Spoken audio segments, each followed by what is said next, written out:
बोलताना सुरेश दस यांचं असं म्हणणं आहे की तिथं मास्टरही नव्हता कोणी आणि माइंडही नव्हता. 18 ते 21 वर्षाच्या तरुणांना एकत्रित येऊन हे सगळं त्या संदर्भात सीसीटीव्ही कॅमेऱ्यामध्ये फोटो आलेले आहेत. ते तपास पोलीस खातं करतंय.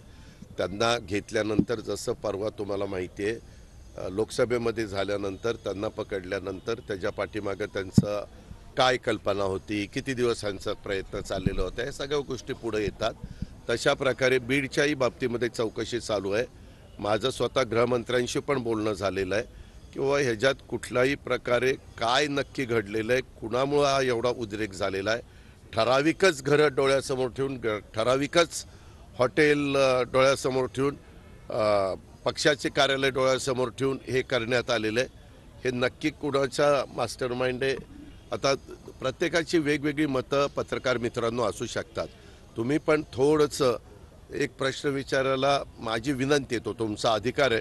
परंतु हा असं म्हणला, हे त्याच्याबद्दल तुमचं काय म्हणणं आहे? ते तसं म्हणला. आता दुनिया आहे, प्रत्येकजण कोण कोण काय काय बोलणार. त्यातल्या त्यात जे महत्त्वाचे लोक आहेत की ज्यांच्या बोलण्यानी एक लोक चर्चा करतात किंवा तुम्हाला पण डोक्यामध्ये संभ्रम निर्माण होतो, तेवढ्या पुरतं उत्तर दिलं तर ठीक आहे. बाकीचं काय, ह्यांनी ते विचारलं आणि त्यांनी ते, ह्या सोब्याने ते विचारलं आणि त्या गोब्याने ते विचारलं, त्याला काय अर्थ आहे? दादा, अवकाळी पावसामुळे नुकसानग्रस्त शेतकऱ्यांसाठी काय विशेष पॅकेज जाहीर करणार? विशेष पॅकेज राज्याचे प्रमुख हे अधिवेशन संपायच्या आत 100% महायुतीच्या सरकारच्या वतीनं जाहीर करणार आहेत. तशा पद्धतीनं प्लॅनिंग ठरलेलं आहे आणि त्याच्या अजून काही माहिती मागवण्याचं पण काम चाललेलं आहे. आणि मला विश्वास आहे की हे सर्वसामान्यांचं सरकार आहे. शेतकरी केंद्रबिंदू मानून ह्याच्यामध्ये एक मदत करण्याची भूमिका सरकारची राहणार आहे आणि ते जाहीर केल्यानंतर ते आपल्यालाही सगळ्यांना पाहायला मिळेल. पंचनामे पूर्ण झाले का दादा? पंचनामे काही ठिकाणी राहिलेले होते. ते पंचनामे पण करण्याच्या सूचना मध्येच आम्ही सगळ्या जिल्हाधिकाऱ्यांची VC घेतली आणि नंतर चीफ सेक्रेटरीला पण सांगितलं की तुम्ही पण त्यांना सांगा.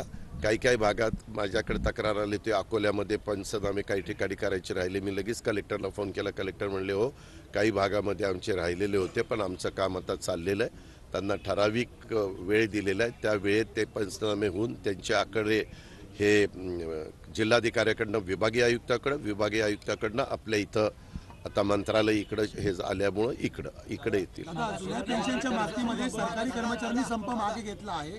मात्र या योजनेमुळे साधारणतः तिजोरीवर किती भार पडेल, वित्त विभागाला ते सोसणार आहे? ज्या वेळेस निर्णय होईल, निर्णय मुख्यमंत्र्यांनी काय सांगितलं, जी समिती नेमलेली होती सुबोध कुमार, सुधीर श्रीवास्तव आणि बक्षी यांचा जो अहवाल आलेला आहे, समितीनं जो दिलेला आहे, त्याच्याबद्दल आता कामगार नेते काही बसणार आहेत, आपले अधिकारी बसणार आहेत. तर ते चर्चा करून त्याच्यामध्ये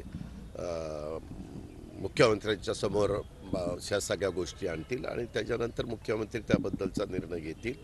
शेवटी निर्णय घेत असताना आपण जो प्रश्न विचारला आहे त्याचा सगळा साधक बाधक विचार करूनच निर्णय घ्यावा लागणार आहे. ही त्रिवार सत्य आहे आणि वेगवेगळ्या लोकांची त्याच्याबद्दल वेगवेगळी मतं आहेत. मध्ये RBIनी पण सगळ्या राज्यांना त्याच्याबद्दल त्यांना जे वाटतं ते कळवलेलं आहे.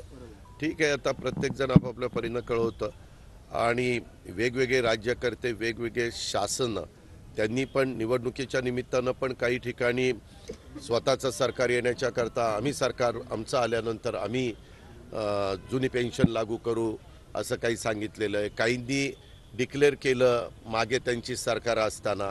मी ती पण माहिती मागवण्याचा प्रयत्न केला की व काय नक्की केले, जुनी पेन्शन म्हणजे कशा पद्धतीनं त्यांनी दिलेली आहे.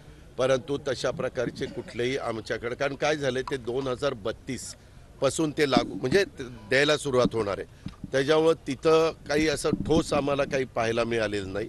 तरी देखील आम्ही परवा ती जी काही समिती नेमलेली आहे त्यांना सांगितलं की तुम्ही पण देशामध्ये जी काही राज्य आहेत आणि त्यांनी जाहीर केलेले आहेत त्याचा पण काय साधारण काय विचार त्यांनी केलेला आहे तो पण आम्हाला सांगण्याचा प्रयत्न करा.